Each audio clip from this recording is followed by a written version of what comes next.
মধ্যপ্রাচ্যের উত্তপ্ত আকাশে এখন একসঙ্গে উড়ছে যুদ্ধের হুমকি আর শান্তির সম্ভাবনা। একদিকে যুক্তরাষ্ট্রের প্রেসিডেন্ট ডোনাল্ড ট্রাম্পের কড়া ভাষা, ইরানকে শর্ত মানতে না পারলে কঠোর সামরিক পদক্ষেপের হুঁশিয়ারি, অন্যদিকে ঠিক সেই সময়েই পাকিস্তানের মাটিতে বসতে যাচ্ছে বহুল প্রতীক্ষিত শান্তি বৈঠক। বিশ্ব রাজনীতিতে এই দ্বৈত বার্তা নতুন করে উত্তেজনা ও কৌতূহল সৃষ্টি করেছে। সাম্প্রতিক বক্তব্যে ট্রাম্প স্পষ্ট করে দিয়েছেন, প্রয়োজনে ইরানের গুরুত্বপূর্ণ অবকাঠামো লক্ষ্য করে হামলা চালাতে দ্বিধা করবে না যুক্তরাষ্ট্র। তার এমন অবস্থান অনেকের কাছেই শক্তি প্রদর্শনের কৌশল, যার মাধ্যমে আলোচনার টেবিলে নিজেদের প্রভাব বাড়াতে চায় ওয়াশিংটন। নগদ নিয়ে এলো হার না মানা হার অফার। সর্বনিম্ন 10,000 টাকা রেমিটেন্স নগদে পাঠালে থাকছে স্বর্ণের হার জেতার সুযোগ। তবে এই সময়ে কূটনৈতিক অঙ্গনে দেখা যাচ্ছে ভিন্ন চিত্র। পাকিস্তানের উদ্যোগে যুক্তরাষ্ট্র ও ইরান 2 সপ্তাহের জন্য সাময়িক যুদ্ধবিরতিতে সম্মত হয়েছে।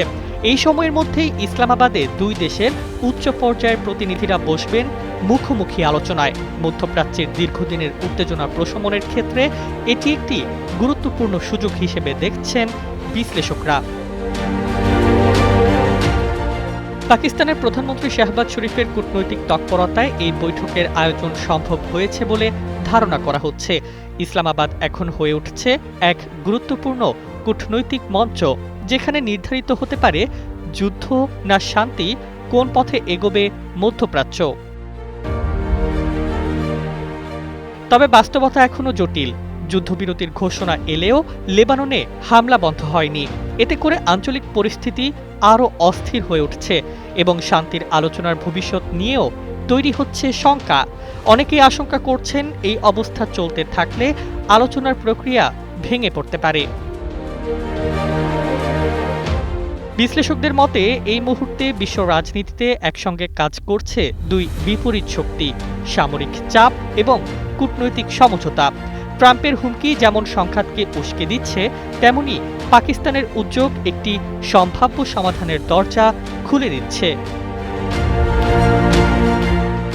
সব মিলিয়ে ইসলামাবাদের এই বৈঠক এখন শুধু একটি কূটনৈতিক বৈঠক নয়, এটি হয়ে উঠেছে ভবিষ্যৎ নির্ধারণের এক গুরুত্বপূর্ণ মুহূর্ত।